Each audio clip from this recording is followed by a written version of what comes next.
성탄절이 한 주 남아있지만 오늘 예배 참여하신 우리 모든 명성의 가족들 위해 성탄의 기쁨과 평안이 가득하기를 주의 이름으로 축원합니다.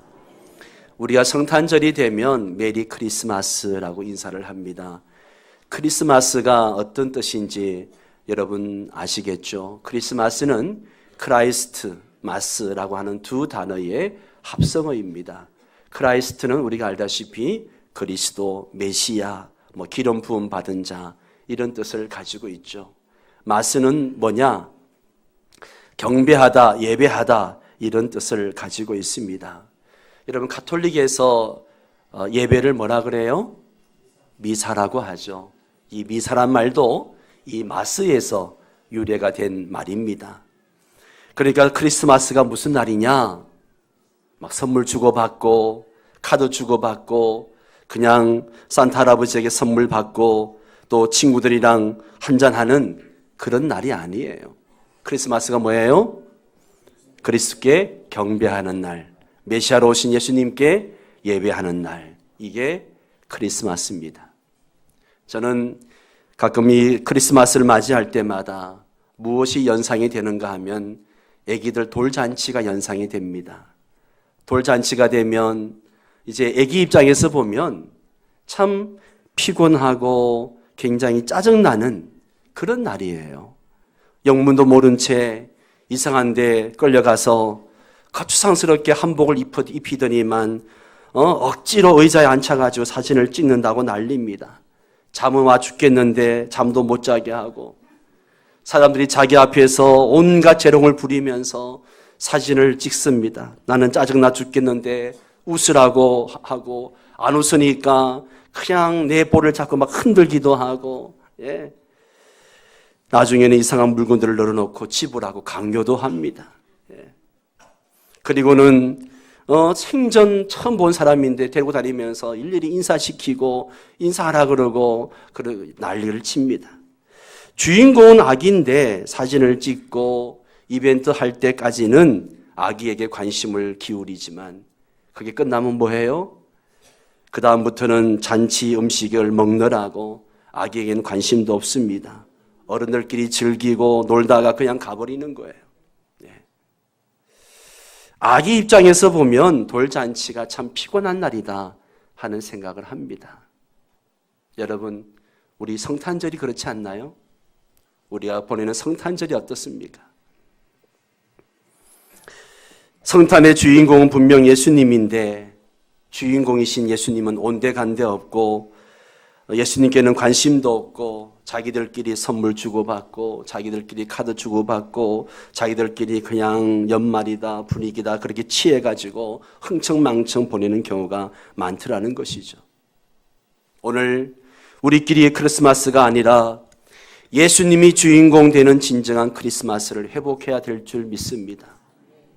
오늘 본문 말씀은 너무나 유명한 말씀, 성탄절이 되면 어김없이 듣는 말씀 중에 하나죠.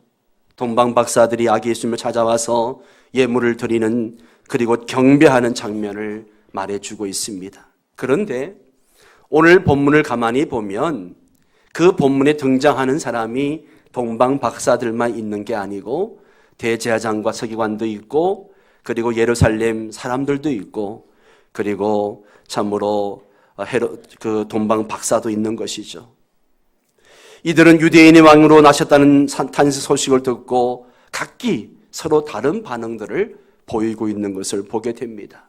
오늘은 그들의 각기 다른 반응을 보면서 성탄을 맞이하는 오늘 우리의 태도는 어떠해야 되는지, 우리가 성탄절에 어떤 반응을 가져야 될 것인지 함께 생각해 보려고 합니다.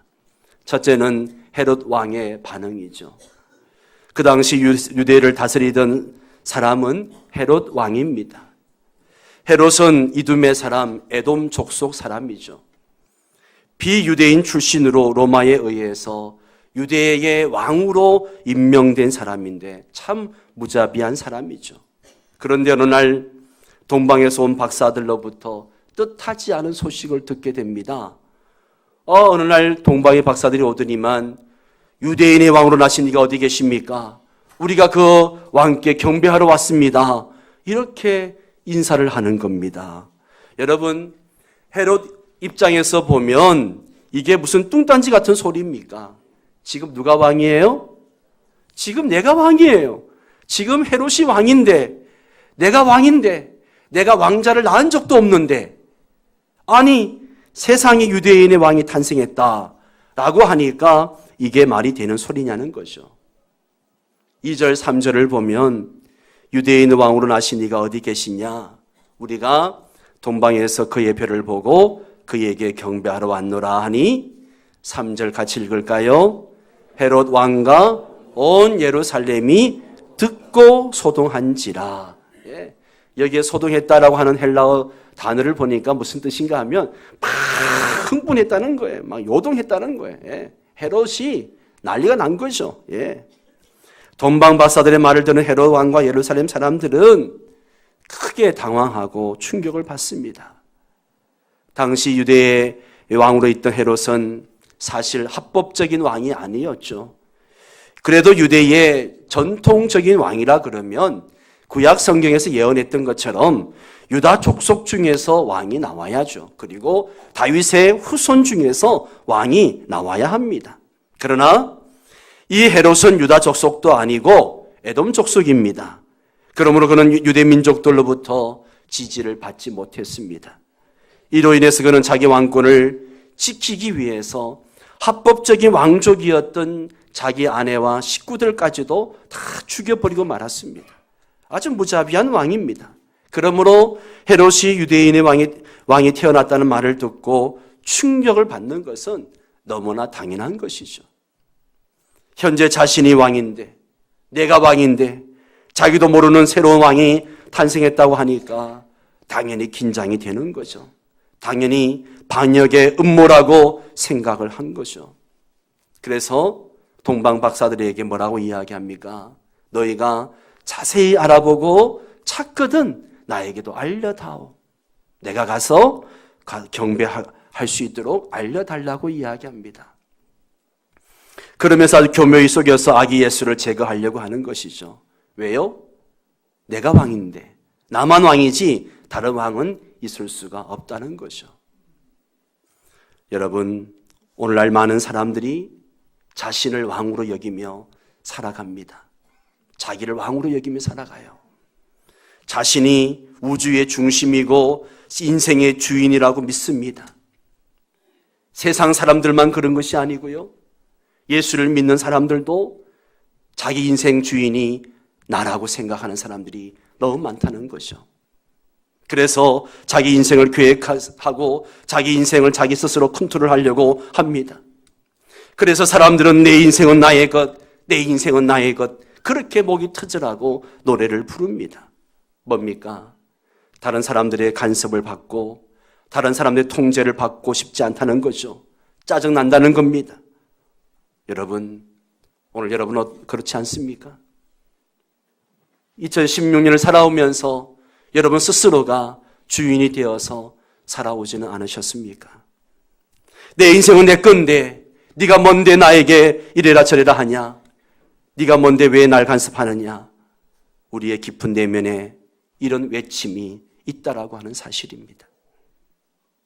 헤롯이 왕으로 결코 다른 왕을 허용하지 않으려고 했던 것처럼 오늘 많은 사람들이 나 외에 다른 것을 왕으로 인정하지 않으려고 합니다.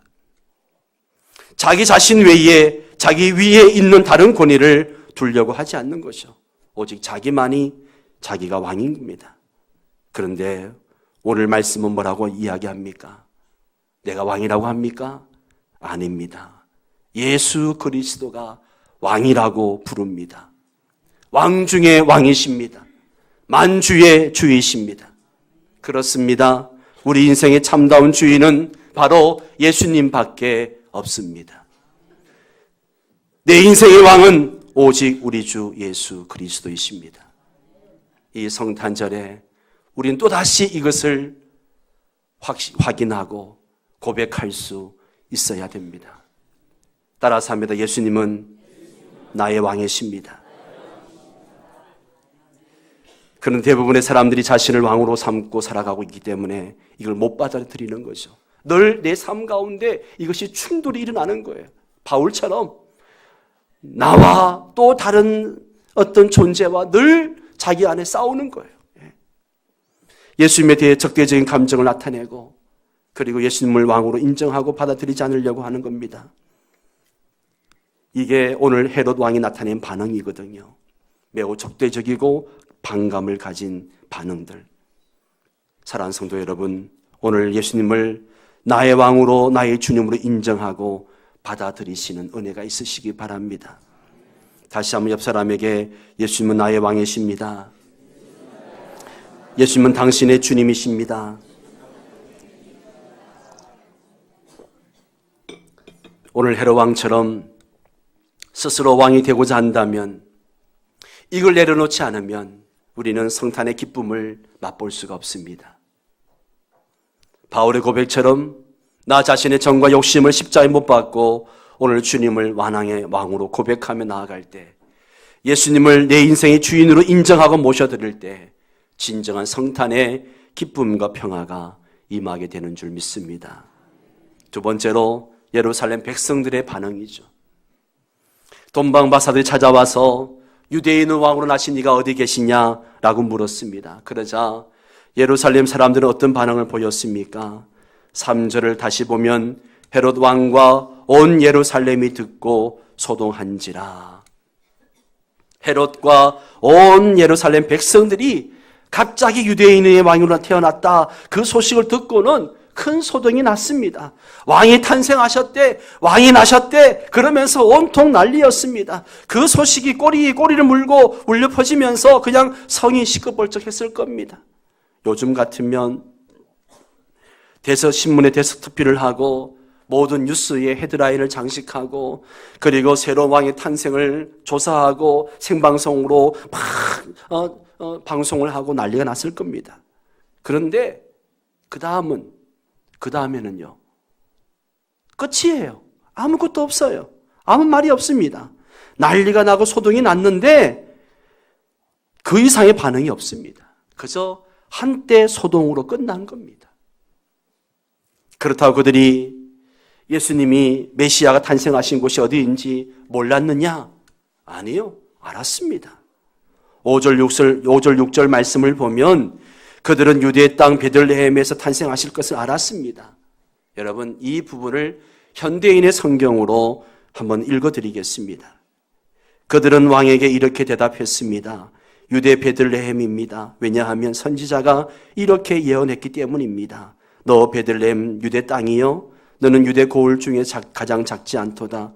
이는 너로부터 한 통치자가 나와서 내 백성 이스라엘의 목자가 될 것이기 때문이로다.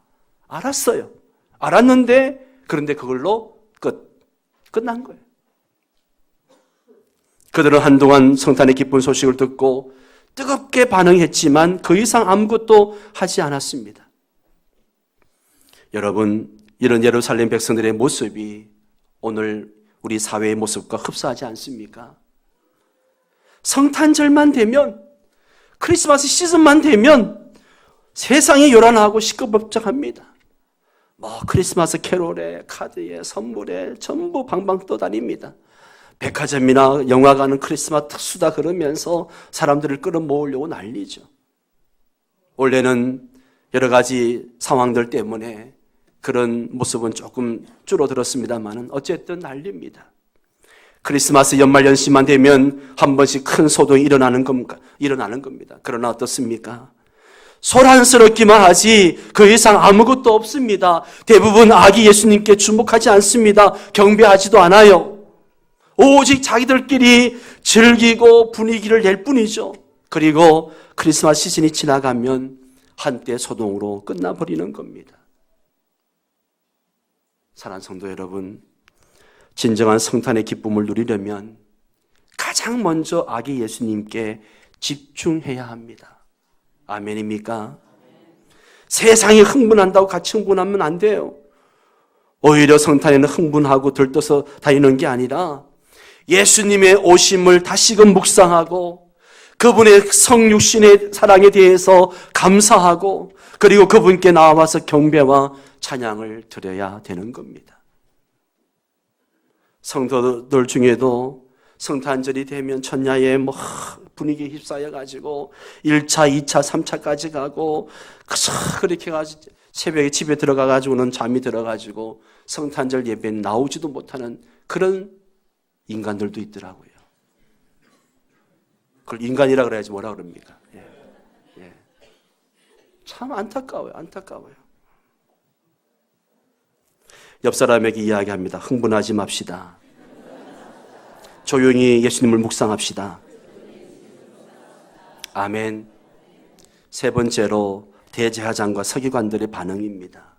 우린 적어도 한 나라의 대제사장이고 서기관 정도 되면 일반 백성들과는 좀 달라야 된다라고 하는 생각을 가지고 있습니다. 그런데 오늘 대제사장과 서기관들은 어떤 반응을 보였는가?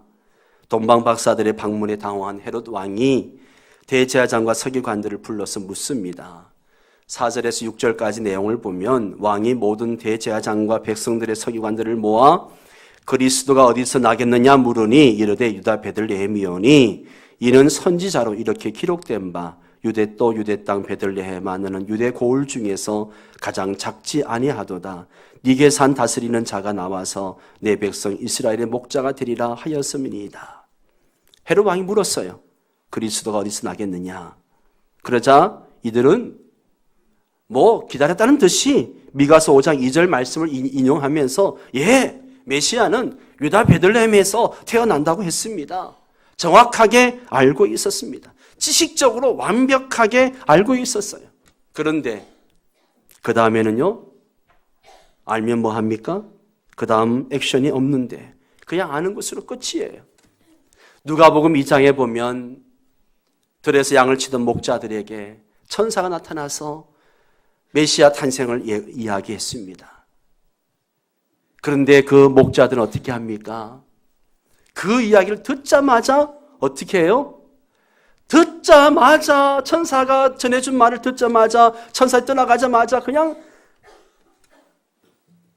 말구유에 누워있는 아기 예수를 찾아갑니다. 그 많은 집들 중에서 어느 집에 예수가 태어났는지 어떻게 알아요? 모르잖아요. 그런데 목자들은 금방 달려가서 그 아기 예수께 경배하는 모습을 봅니다. 사실 대제사장이나 서기관 정도 되면 메시아 탄생의 소식을 들었고 그 탄생한 곳이 어디인 줄 알았다면 어떻게 해야 됩니까? 달려가서 확인을 하든지 아니면 경배를 하든지 그래야 정상이 아닙니까? 거기다가 얼마나 오랫동안 메시아를 오매불만 기다려 왔던 사람들입니까? 그런데 그들은 완벽한 지식을 가지고 있음에도 불구하고 예수님께 달려가지도 않고 경배하지도 않았어요. 그저 아는 것으로 끝난 거예요. 지식적으로만 알고 있는 거죠. 저는 이 말씀을 준비하면서 이 대제사장과 서기관들의 모습이 오늘 나의 모습이 아닌가 하는 생각을 해보게 됩니다. 우리는 오랫동안 종교 생활을 해오면 타성에 젖을 때가 있어요. 오랜 신앙생활을 하다 보면 이런 오류에 빠지게 된다는 거죠. 서당계 3년이면 풍우를 읊는다고 그동안 들은 게 많거든요. 들은 게 너무너무 많아요. 예수님께서 우리 죄를 위해서 이 땅에 오신 거 압니다. 알아요. 예수님이 십자가에 달려 돌아가심으로 죄로 인해 죽을 수밖에 없던 우리를 구원해 주신 거 알아요.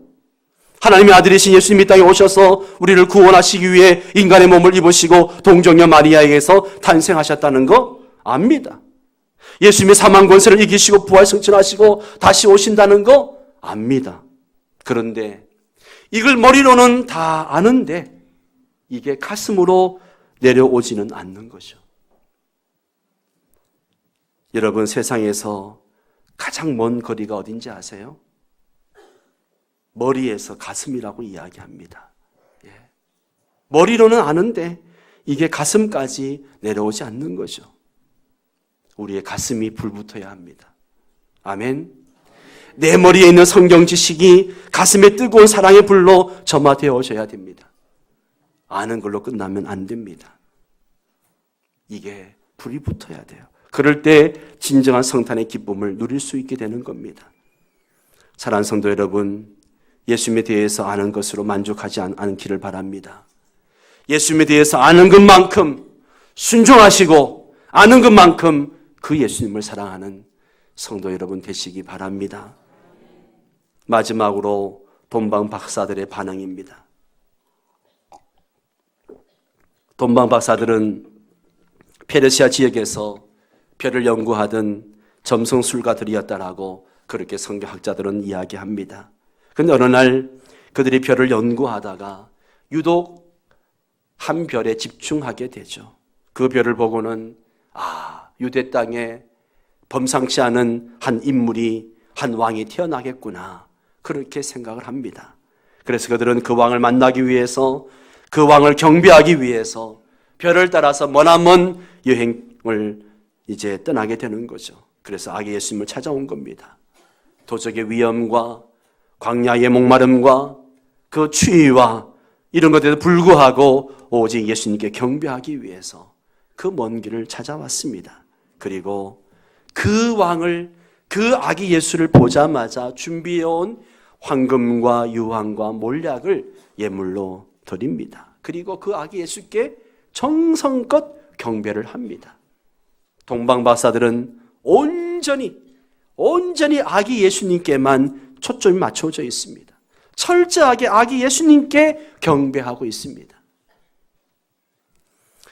크리스마스를 맞이하는 우리의 반응이 바로 이러해야 하는 줄 믿습니다. 크리스마스는 이 땅에 왕으로 오신 예수님께 최고의 경배와 최고의 찬양을 올려드리는 겁니다. 그리고 오늘 우리에게 베풀어 주신 이 구원의 기쁜 소식을 이웃과 함께 나누는 거예요. 여러분, 성탄을 가장 의미 있게 보내는 방법이 무엇일까요?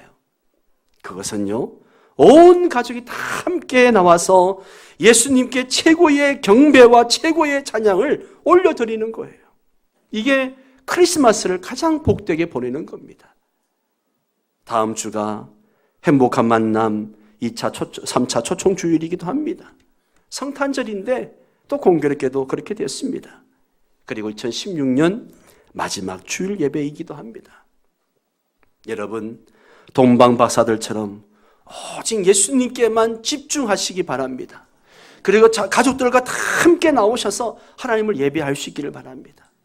다른 날은 몰라도 여보, 오늘은 성탄절인데 함께 갑시다.